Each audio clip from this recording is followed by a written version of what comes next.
Hello, children. So, today we are going to do chapter 2 of your class 12 English core Flamingo book. The name of the lesson is Lost Spring and it is authored by Anish Jung. So, I am going to give English reading to the chapter and I am going to explain it in Hindi. मैं आगे और भी videos बनाऊंगी in which I will also do my explanation in English.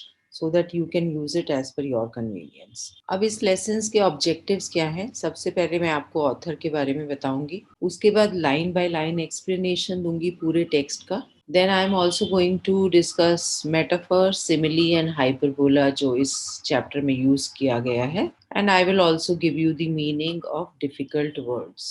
Anish Jung was born in Rourkela and spent her childhood and adolescence in Hyderabad. Rourkela India की city है, steel plant के लिए भी जानी जाती है. उन्होंने अपना adolescence age and childhood Hyderabad में बिताया. She received her education in Hyderabad and in the United States of America. तो हैदराबाद में पढ़ने के बाद फिर बाद में वो यूएस चली गई और वहां से फर्दर एजुकेशन उनका यूनाइटेड स्टेट्स ऑफ अमेरिका से हुआ. Her parents were both writers. अब इनके दोनों पेरेंट्स भी राइटर्स थे. अनीश जंग began her career as a writer in India. तो उन्होंने अपना करियर इंडिया से ही शुरू किया, वहीं पर ही स्टोरीज लिखनी शुरू की. She has been an editor and columnist for major newspapers in India and abroad. India के फेमस बड़े न्यूज़पेपर्स के साथ उनके कॉलम्स भी लिखती थी, राइटअप्स लिखती थी, उनके लिए एडिट भी करती थी उनके write-ups, and authored several books, और उन्होंने काफी बुक्स भी लिखी इंडिया में भी और बाहर भी. The following is an excerpt from her book titled lost spring stories of stolen childhood.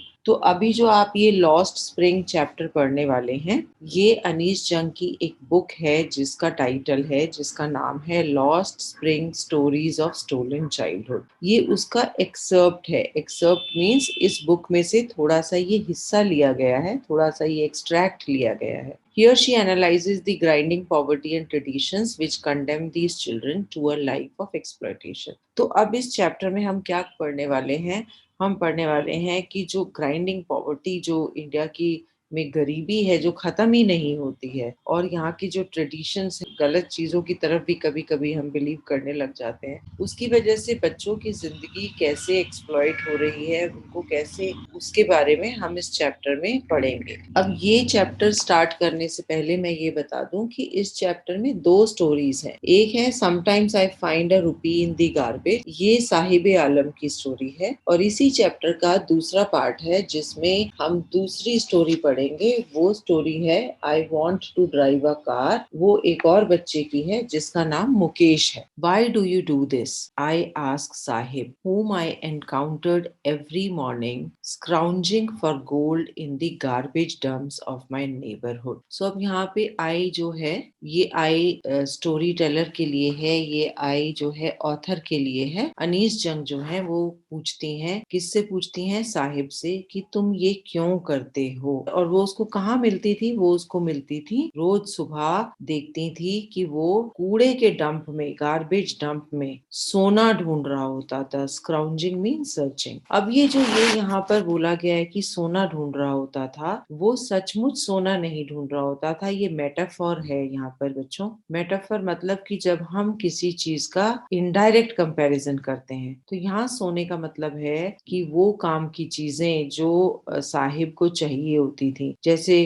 कभी कभी उसको कुछ ऐसी 1 रुपया या कुछ कभी कभी 10 रुपए के नोट भी मिल जाते थे कूड़े के ढेर में. फिर वो ऐसा कचरे में से, गार्बेज में से कुछ इस तरीके की चीजें ढूंढता रहता था जो कि वो मार्केट में बेच के उसको कुछ थोड़े बहुत पैसे मिल जाते थे. और वो कहाँ ये सब करता था? इन माई नेबरहुड. किसका माई नेबरहुड मीन्स जहाँ पे अनीस जंग रहती थी, उनके नेबरहुड में ही, उनके पड़ोस में, बगल में ही कूड़े के ढेर में वो सब चीजें ढूंढता रहता था. Sahib left his home long ago. Sahib ने और उसकी फैमिली ने अपना घर बहुत पहले छोड़ दिया था. Set amidst the green fields of Dhaka his home is not even a distant memory. और उसका घर कहाँ था? उसका घर था ढाका में, ग्रीन फील्ड्स के बीच में. ढाका कहाँ है? बांग्लादेश की कैपिटल है Dhaka. His home is not even a distant memory means कि इतना भी ज्यादा लंबा टाइम नहीं हो गया है उसको और उसकी फैमिली को घर छोड़े हुए कि उन्हें कुछ उसकी यादें ना हो. उसकी फैमिली को अभी भी सब कुछ याद है ढाका के बारे में। There were many storms that swept away their fields and homes, his mother tells him. तो उसकी माँ उसको क्या बताया करती हैं, उसकी मदर उसको बताया करती हैं कि इतने स्टॉर्म्स, इतने तूफान आते थे कि उनका जो खेत था, उनकी जो जमीन थी और उनका घर था, वो सब उसकी तूफानों की वजह से जो है डैमेज हो गया था, डिस्ट्रॉय हो गया था। That's why they left, looking for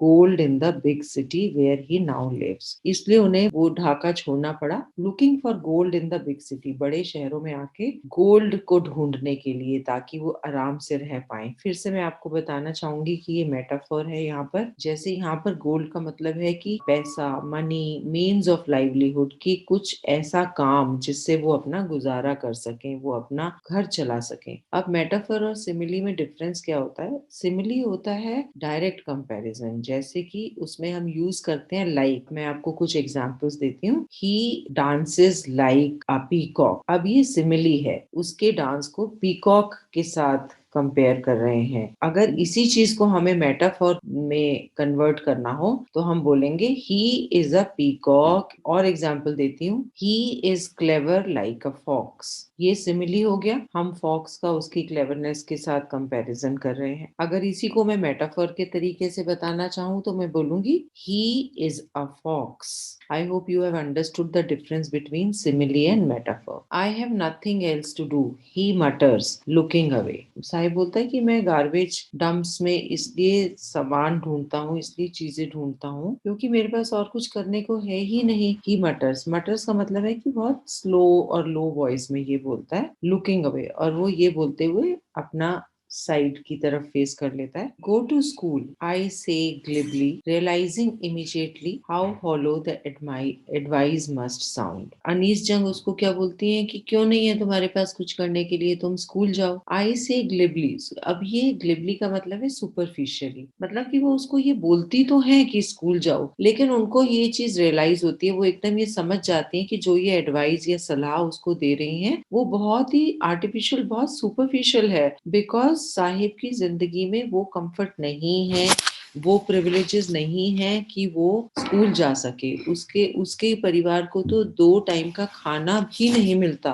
there is no school in my neighbourhood, when they build one I will go. तो साहिब बोलता है कि मेरे आस पड़ोस में कोई स्कूल नहीं है, जब स्कूल बनेगा तो मैं जरूर जाऊंगा। If I start a school will you come, I ask half joking. तो एक मजाक के तौर पर अनीस जंग उससे पूछती है कि अच्छा अगर मैं स्कूल शुरू करूंगी तो तुम आओगे? Yes, he says smiling broadly. तो साहिब बोलता है कि हाँ मैं आऊंगा आपके स्कूल में, और वो ये कहते हुए स्माइल करता है अच्छे से। A few days later I see him running up to me, is your school ready? अब देखिए उसके दिल में इतनी इच्छा है स्कूल जाने की। कुछ दिनों बाद जब वो अनीस जंग को दोबारा मिला तो वो भागता भागता आया अनीस जंग के पास और उसने आकर पूछा कि आपका स्कूल रेडी हो गया क्या? अब यहाँ पर बच्चे की इनोसेंस भी नजर आती है कि स्कूल तैयार होना तो बहुत छोटा काम नहीं है, ये बहुत बड़ा प्रोजेक्ट होता है जिसमें काफी मेहनत, पैसा और टाइम लगता है। It takes longer to build a school,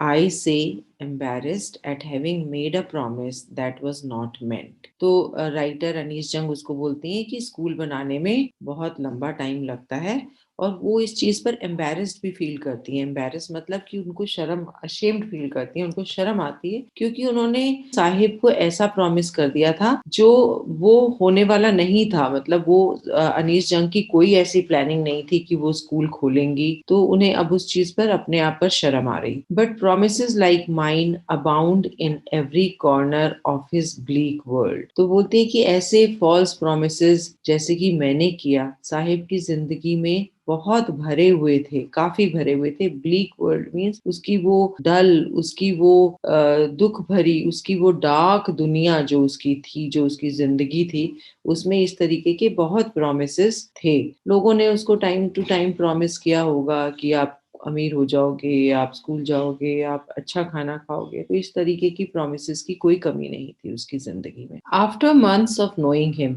I ask him his name. तो कुछ महीनों बाद जब अनीस जंग उससे बात करती रहती हैं, कुछ महीनों के बाद वो उससे उसका नाम पूछती हैं। साहिब आलम, he announces. वो बोलता है कि उसका नाम साहिबे आलम है. He does not know what it means. उसको पता नहीं है उसके नाम का क्या मीनिंग है. If he knew its meaning, Lord of the universe, he would have a hard time believing it. और अगर उसको उसका मीनिंग, अपने नाम का मीनिंग पता चल जाता, जिसका मतलब था कि पूरे जहान, पूरे सृष्टि का लॉर्ड, मालिक, पूरी सृष्टि का मालिक, तो उसको उस चीज पर विश्वास ही नहीं होता, क्योंकि वो बेचारा इतना गरीब था, उसको अपने खाने के लिए पैसा नहीं था, स्कूल जाने के लिए पैसा नहीं था, जूता पहनने के लिए पैसा नहीं था, और उसके नाम का मीनिंग देखिए कितनी आयरनी है। ये एक बहुत आयरनिकल चीज है कि उसका नाम तो है कि पूरी सृष्टि का मालिक, लेकिन उसके पास 2 वक्त का खाना भी नहीं है. अब unaware of what his name represents, he roams the streets with his friends, an army of barefoot boys who appear like the morning birds and disappear at noon. तो unaware, उसको अपने नाम के मीनिंग का पता नहीं था, लेकिन वो सड़कों पर घूमता था अपने फ्रेंड्स के साथ. किस तरीके से घूमता था वो सड़कों पर? जैसे कि एक आर्मी मार्च कर रही हो, एक आर्मी मूव कर रही हो, बेयरफुट बॉयज की. बेयरफुट मतलब जिनके पैर में जूता चप्पल ना हो. Who appear like the morning birds. अब ये देखिए यहाँ सिमिली है. यहाँ पर उनको, वो जो बच्चे, लड़के बेयरफुट, खाली पैर, बिना जूते चप्पल के घूमते थे सुबह सुबह, उनको, उनके सुबह के घूमने को, उनकी पूरी टोली को मॉर्निंग बर्ड की तरह कंपेयर किया गया है. जो सुबह सुबह जैसे आप उठे तो बहुत सारी चिड़ियां नजर आती हैं, और वो दोपहर तक डिसअपियर हो जाती हैं, गायब हो जाती हैं. Over the months I have come to recognise each of them. So writer बोलती हैं कि कुछ महीने जब वो इन बच्चों से बातचीत करती रही तो वो सब बच्चों को पहचानने लग गई. Why aren't you wearing chappals, I ask one. तो उन्होंने एक दिन एक से पूछा कि भाई आपने चप्पल क्यों नहीं पहनी है. My mother did not bring them down from the shelf, he answer simply. उसने एक सिंपल सा आंसर दिया कि मेरी मदर ने जो है शेल्फ के ऊपर से चप्पल उतारी नहीं. शेल्फ मतलब कि उनके घर में कोई अलमारी होगी, ऊपर रख, उसमें सामान रखने की जगह, जहां से उसकी मदर ने चप्पल्स नहीं उतार के दी उसको. Even if she did, he will throw them off, adds another who is wearing shoes that do not match. तो ये सुनने के बाद एक और उसका बच्चे का फ्रेंड था, रैग पिकर का फ्रेंड था, उसने बोला कि अगर इसकी मदर इसको शेल्फ से चप्पल उतार के दे भी देती तो भी ये उनको नहीं पहनता. और जो ये बच्चा, जो फ्रेंड था, जो मजाक कर रहा था, जो अपने फ्रेंड की बातें बता रहा था, उसने भी बहुत अनमैचिंग शूज पहने हुए थे. एक पैर में एक तरीके का जूता और दूसरे में दूसरा. When I comment on it, he shuffles his feet and says nothing. So जब राइटर ने ये सब क्वेश्चंस पूछे तो वो बच्चा थोड़ा सा, उसने अपने पैर इधर उधर हिलाए, लेकिन वो कुछ बोला नहीं. I want shoes, says a third boy who has never owned a pair all his life. तो तीसरा बच्चा क्या बोलता है कि मुझे शूज चाहिए, और वो तीसरे बच्चे ने, उस बच्चे ने कभी जिंदगी में उसको शूज मिले ही नहीं थे. Travelling across the country I have seen children walking barefoot in cities on village roads. तो राइटर बोलते हैं कि जब वो इंडिया में एक पार्ट से दूसरे पार्ट में ट्रेवल करती हैं, इधर से उधर जाती हैं, तो उन्होंने बहुत ये चीज ऑब्जर्व की है कि बहुत सारे बच्चे शहरों में भी और विलेजेस में सड़कों पर भी जो है बिना चप्पल के, बिना जूते के, बेयरफुट घूमते हैं. It is not lack of money but a tradition to stay barefoot is one explanation. तो उन्होंने जब इस चीज के बारे में रीजन जानने की कोशिश की तो उनको एक रीजन या एक एक्सप्लेनेशन ये भी मिला कि ऐसा नहीं है कि लोग गरीबी की वजह से जूता चप्पल नहीं पहनते हैं पैर में, बल्कि ये जो है ट्रेडिशन है, कस्टम है, ये परंपरा है. I wonder if this is only an excuse to explain away a perpetual state of poverty. तो राइटर ये बोलती हैं कि भाई मैं श्योर नहीं हूँ कि ये सिर्फ एक बहाना है, एक्सक्यूज है, अपना जो एक लगातार एक जो परपेचुअल पॉवर्टी, गरीबी है, जो जनरेशन से गरीबी चली आ रही है फैमिलीज में, हमारे देश में, ये उसको छुपाने का एक बहाना है, या ये सचमुच ऐसा कोई रिवाज, रीति रिवाज है कि चप्पल नहीं पहनना है या जूता नहीं पहनना है. I remember a story a man from Udipi once told me. तो राइटर बोलते हैं कि वो किसी एक आदमी को मिली थी उडीपी में. उडीपी क्या है? कर्नाटका स्टेट में एक शहर का नाम है. As a young boy he would go to school past an old temple where his father was a priest. तो अब ये वो उडुपी में जो आदमी से राइटर लेटर मिली थी वो कहानी बताता है कि जब वो छोटा बच्चा था तो वो एक जब स्कूल जा रहा होता था तो रास्ते में एक मंदिर पड़ता था और वहां पर उसके फादर जो हैं प्रीस्ट थे। प्रीस्ट मतलब वो जो वो मंदिर में पूजा अर्चना करते हैं ब्राह्मण। He would stop briefly at the temple and pray for a pair of shoes. तो वो जो है रुकता था थोड़ी देर के लिए मंदिर में और वो हमेशा भगवान से प्रेयर करता था कि "हे भगवान मुझे एक जोड़ी जूते की दीजिए please. 30 years later I visited his town and the temple, which was now drowned in an air of desolation." So 30 years के बाद जो है राइटर दोबारा उसी कस्बे में उसी टाउन में गई और उसी टेम्पल उस मंदिर पर भी गई और उन्होंने देखा कि अब वो जो मंदिर है वो बिल्कुल ही लोनली, बिल्कुल कोई वहां पे ज्यादा आता जाता नहीं है और बिल्कुल डिस्ट्रॉयड है, बड़ी टूटी फूटी सी हालत में था। In the backyard where lived the new priest there were red and white plastic chairs. और उन्होंने जब मंदिर के पीछे बैकयार्ड में देखा तो उन्होंने देखा कि अब वो पुराने वाले प्रीस्ट नहीं थे, अब नए प्रीस्ट आ गए थे मंदिर में और वहां पे कुछ लाल रंग की और व्हाइट कलर की प्लास्टिक की चेयर्स भी पड़ी थी। अ young boy dressed in a grey uniform wearing socks and shoes arrived panting and threw his school bag on a folding bed। तो उन्होंने ये देखा कि एक छोटा लड़का आया वहां पे, उसने ग्रे कलर की यूनिफॉर्म पहनी हुई थी, सॉक्स मोजे भी पहने हुए थे और शूज भी पहने हुए थे और वो पैंटिंग मतलब आउट ऑफ ब्रेथ, जैसे आप भाग के आते हैं तो एकदम आप जल्दी जल्दी सांस लेना शुरू कर देते हैं, तो ऐसे he was also out of breath और उसने अपना बस्ता फेंका फोल्डिंग बेड के ऊपर। Looking at the boy I remembered the prayer another boy had made to the goddess when he had finally got a pair of shoes, let me never lose them। तो जब इस बच्चे को writer ने देखा तो उनको उस बच्चे की, उस आदमी की याद आ गई, उस लड़के की याद आ गई जो वो 30 years पहले जिसको मिली थी और वो भगवान से हमेशा प्रार्थना करता रहता था उस वक्त कि भगवान मुझे एक जोड़ी जूते दो, भगवान मुझे एक जोड़ी जूते दो। तो जब उस बच्चे को जूते मिल भी गए थे तो उसने भगवान से ये प्रेयर की थी कि हे भगवान अब मैं कभी इन जूतों से अलग ना हूँ, ये हमेशा मेरे पास रहें। The goddess had granted his prayer. Young boys like the son of the priest now वोर शूज। तो राइटर बोलती हैं कि शायद उस 30 साल पहले जो बच्चे ने प्रेयर की थी अब भगवान ने उसकी प्रेयर सुन ली है, उसकी प्रार्थना सुन ली है और जो अब ये सामने नए प्रीस्ट का जो छोटा बच्चा है उसके पास जूते हैं। तो कहने का राइटर ये कहना चाह रही है कि आज की जो 30 साल पहले उस बच्चे ने प्रेयर की उसका रिजल्ट मतलब आज उनको थोड़ा सा चेंज नजर आ रहा है लोगों के स्टैंडर्ड ऑफ लिविंग में कि 30 साल पहले प्रीस्ट के बेटे के पास जूते नहीं थे, वो उनको मांगता रहता था, लेकिन आज जो प्रीस्ट है उसके बच्चे के पास कम से कम शूज तो हैं पहनने के लिए। But many others like the rag pickers in my neighbourhood remain shoelace. पर वो बोलती है कि ये जो ग्रोथ है, ये जो चेंज उन्होंने देखा, ऐसा नहीं है कि सबको इस तरीके का ग्रोथ मिल गया है या सबकी लाइफ में इम्प्रूवमेंट हो गया है। उन्होंने बोला कि आज भी जो रैक पिकर्स हैं जैसे कि साहिब आलम जो उनके पड़ोस में आके कचरा उठाता है, उनके पास अभी भी जूते नहीं हैं, चप्पल नहीं है उनके पैर में। My acquaintance with the barefoot rag pickers leads me to Seemapuri, a place on the periphery of Delhi yet miles away from it metaphorically. So writer बोलते हैं कि उनकी जो ये जान पहचान थी, एक्वेंटेंस मीन्स कनेक्शन या कॉन्टैक्ट, जो इन रैक पिकर्स के साथ उनकी जो जान पहचान हुई उसके बारे में जानते जानते जानते वो सीमापुरी पहुंच गई। सीमापुरी क्या है? एक प्लेस है, एक जगह का नाम है। पेरिफेरी मतलब आउटस्कर्ट्स में, दिल्ली के बाहर के एरिया में, मेन सिटी में नहीं, आउटस्कर्ट्स में जगह है।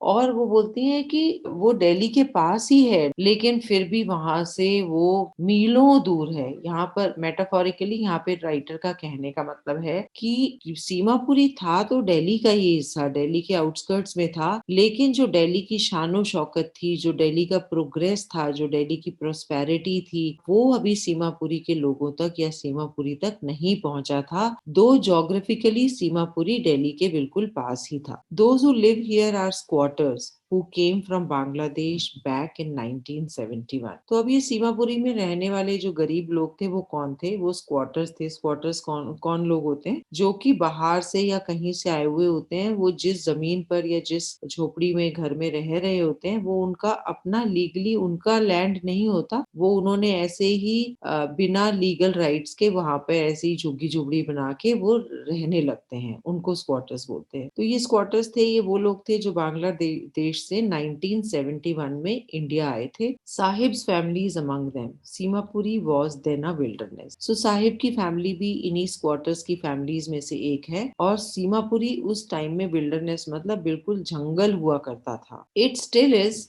but it is no longer empty.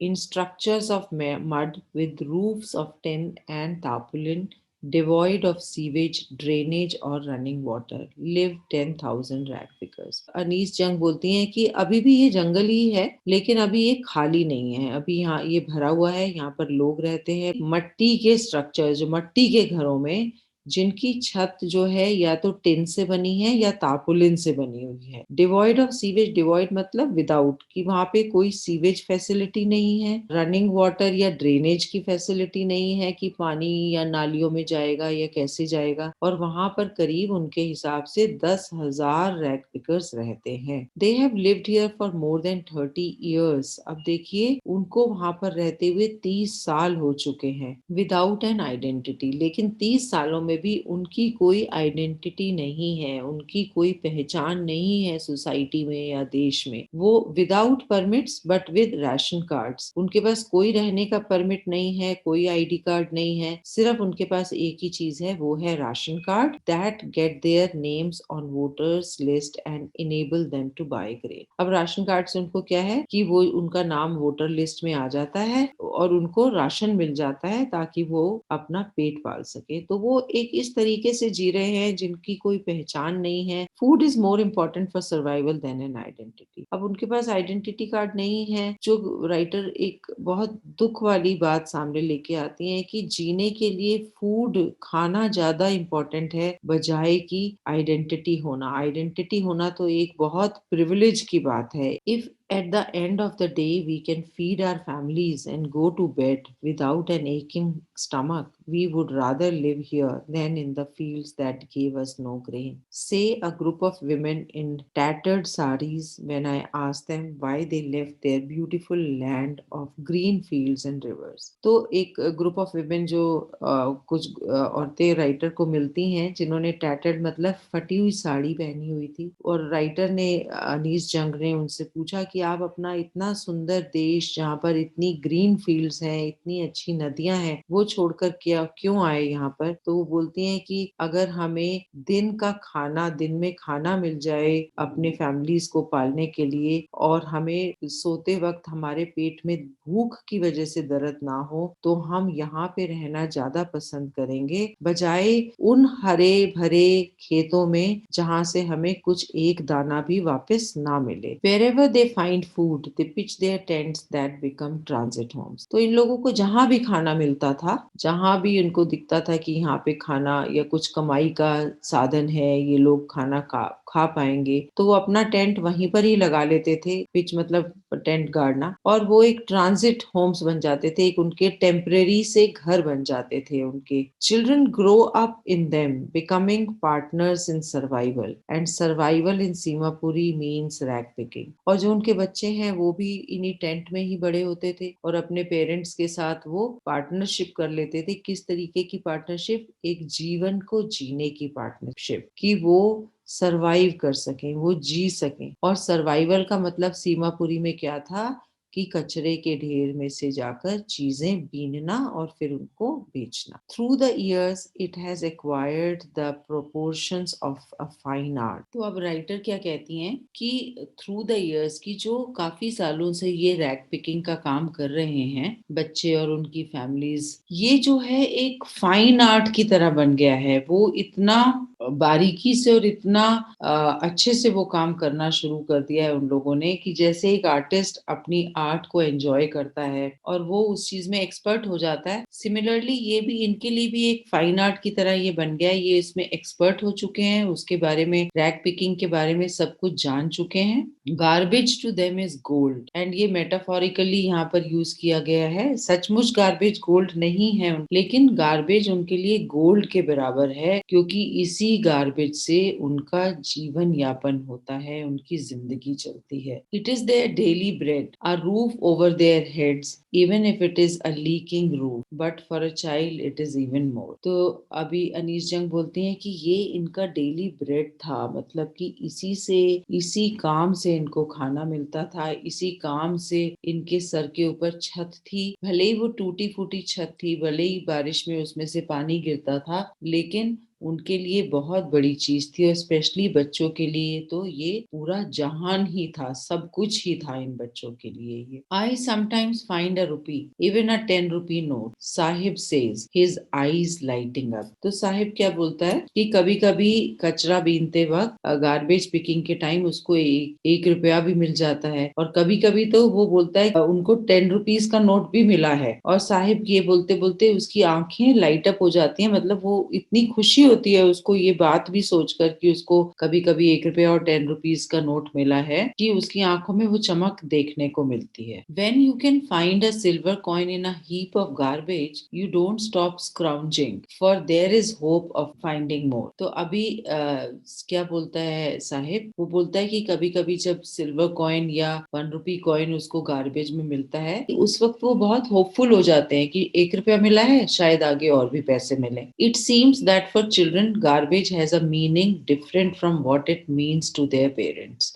Writer बोलती हैं कि बच्चों के लिए गार्बेज का मीनिंग ही अलग था। उनके पेरेंट्स के लिए गार्बेज का मीनिंग था कि उनका जीवन यापन होता है, लेकिन बच्चों के लिए वो एक गेम टाइप भी था और एक होप का जरिया भी था। जब उनको 1 रुपी या 10 रुपी मिल जाता था तो उनके लिए वो सोर्स ऑफ हैप्पीनेस भी थी, उनको खुशी होती थी। सरप्राइज एलिमेंट भी था बच्चों के लिए कि वो सरप्राइज हो जाते थे कभी कभी अनएक्सपेक्टेड इस तरीके से पैसे देखकर। For the children it is wrapped in wonder, for the elders it is a means of survival. So मैंने ऑलरेडी एक्सप्लेन कर दिया है, बच्चों के लिए इसमें एक वंडर था, सरप्राइज एलिमेंट था, और एल्डर्स के लिए तो ये सरवाइव करने का, जीवन जीने का एक तरीका था। One winter morning I see Saheb standing by the fenced gate of the neighbourhood club watching two young men dressed in white playing tennis. तो एक दिन राइटर ने क्या देखा कि साहिब जो है एक गेट के पास, जो कि फेंस से प्रोटेक्टेड है। फेंस क्या होता है? फेंस होता है कि जब चारों तरफ आप एक बाउंड्री टाइप बना देते हैं, तो वहाँ वो गेट जो है बगल में ही था, जो बगल में क्लब थी वहां का गेट था, नेबरहुड क्लब का गेट था, और वहां पे फेंसिंग की हुई थी उसकी प्रोटेक्शन के लिए क्लब की। तो साहिब वहां पर खड़ा हुआ था और वो क्या देख रहा था? उन दो आदमियों को देख रहा था जो वहां पर टेनिस खेल रहे थे। तो ये टेनिस क्लब था। I like the game, he hums. Hums का मतलब यहाँ पर है सेज। तो साहिब बोलता है कि मुझे ये गेम बहुत अच्छा लगता है। Content to watch it standing behind the fence. और वो बहुत सेटिस्फाइड था, बहुत कंटेंटेड था जब वो फेंस के साइड में खड़ा होकर वो गेम को देख रहा था। I go inside when no one is around, he admits. और वो ये भी बताता है राइटर को कि जब यहाँ पर कोई नहीं होता तो वो अंदर जाता है, और the gatekeeper lets me use the swing. और वहां पर झूले भी लगे हुए हैं क्लब में, तो गेट कीपर उसको परमिशन दे देता है और वो कभी कभी जाके उन झूलों पर झूलता है। Sahib two is wearing tennis shoes that look strange over his discoloured shirt and shorts. अब साहिब के पैरों में भी जूते हैं, और कौन से जूते हैं? टेनिस के शूज हैं। टेनिस शूज बहुत एक्सपेंसिव होते हैं, तो साहिब तो वो अफोर्ड नहीं कर सकता, शायद किसी ने उसको अपने पुराने शूज दिए होंगे। और वो बहुत अजीब लग रहे हैं वो टेनिस शूज, बिकॉज ये एक्सपेंसिव होते हैं। तो उसकी जो पुरानी शर्ट और उसके जो पुराना निकर उसने पहना हुआ है, उसके सामने शूज बहुत स्ट्रेंज, बहुत अजीब लग रहे हैं। Someone gave them to me, he says in the manner of an explanation. तो वो एक्सप्लेन करते हुए राइटर को बोलता है कि ये मुझे किसी ने दिए हैं। The fact that they are discarded shoes of some rich boy who perhaps refuses to wear them because of a hole in one of them does not bother him. अब राइटर बोलती हैं डिस्कार्डेड मतलब कि किसी ने अपने पुराने thrown away, अपने पुराने जूते फेंक दिए हैं कि अब उसको और नहीं पहनने। तो ये एक ये फैक्ट है कि किसी ने इनको फेंक दिया है, किसी अमीर बच्चे के वो या अमीर लड़के के वो जूते हैं। और क्यों फेंक दिया है? क्योंकि शायद उसने ये जूते पहनने से मना कर दिया, क्योंकि उसमें एक छेद हो गया है उन जूतों में। बट इस चीज का साहिब आलम पर कोई फर्क नहीं पड़ता। For one who has walked barefoot even shoes with a hole is a dream come true. So she says कि एक वो इंसान जो जिसको जूते मिले ही ना हो, जो हमेशा बिना जूते और चप्पल के इधर उधर आता जाता रहा हो, उसके लिए एक पेयर शूज होना एक बहुत बड़ी बात थी, जैसे कि उसका कोई सपना सच हो गया हो। But the game he is watching so intently is out of his reach. Intently मतलब कि बहुत ही अटेंटिवली, ये थोड़ा यहाँ पर स्पेलिंग मिस्टेक हो गया है, इट इज ATTENTIVELY। तो वो जो इतनी अटेंटिवली जो गेम देख रहा था, किस चीज का गेम था, टेनिस का गेम, वो डेफिनेटली उसकी लीग से बाहर है, उसकी रीच से बाहर है। मतलब साहिब उस गेम को खेले या उस गेम को सीखे वो अफोर्ड नहीं कर सकता। This morning Saheb is on his way to the milk booth, in his hand is a steel canister. तो सुबह जब दोबारा राइटर उसको मिलती हैं तो वो देखती हैं कि वो जो है मिल्क बूथ की तरफ, मतलब मिल्क पार्लर की तरफ जहाँ से दूध मिलता था, वहां पर जा रहा था और उसके हाथ में एक स्टील का कैनिस्टर, कैनिस्टर मतलब कंटेनर, एक डिब्बा था जिसमें वो शायद दूध लेने के लिए जा रहा था। I now work in a tea stall down the road, he says pointing in the distance. तो साहिब क्या बताता है कि अब वो एक टी स्टॉल पर काम करता है। I am paid 800 rupees and all my meals, और वो बताता है कि उसको 800 रुपीज मिलते हैं पर मंथ और उसको तीनों टाइम का खाना भी मिलता है। Does he like the job, I ask. तो सो राइटर उससे पूछती है कि क्या आपको अच्छा लगता है अपना काम। His face I see has lost the carefree look, और राइटर बताती है कि उन्होंने ये ऑब्जर्व किया कि जो एक बहुत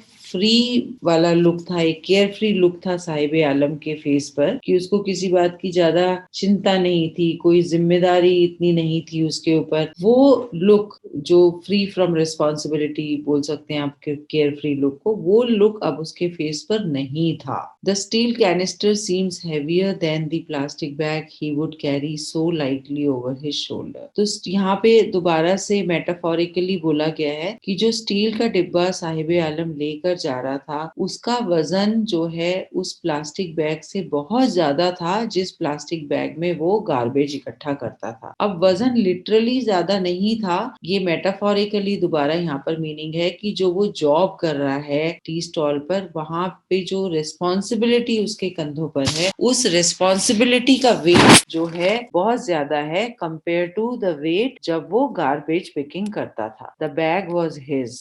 अब ये बहुत सुंदर लाइन है कि वो बैग उसका अपना था, वो जॉब या वो काम उसका अपना था। The canister belongs to the man who owns the tea shop. लेकिन ये जो कैनिस्टर है, ये जो कंटेनर है जिसमें वो दूध लेने के लिए जा रहा है, वो उसका अपना नहीं है। कहने का मतलब है कि अब वो किसी के लिए काम करता है, वो अपना खुद का मालिक नहीं है। Now he has a master over him. Saheb is no longer his own master. ये बहुत पेनफुल सी चीज है कि जब आप अपने खुद मास्टर नहीं होते हैं, तब आपको दूसरे के हिसाब से ही चलना पड़ता है। तो now with this we come to the end of the first part of this chapter. ये चैप्टर 2 पार्ट्स में है। पहली स्टोरी है साहिब आलम की, जो हमने खत्म कर दी। अब पार्ट 2 में मैं मुकेश की स्टोरी के लिए वीडियो रिलीज करूंगी। So thank you, stay tuned, keep working hard, all the best for your exams children.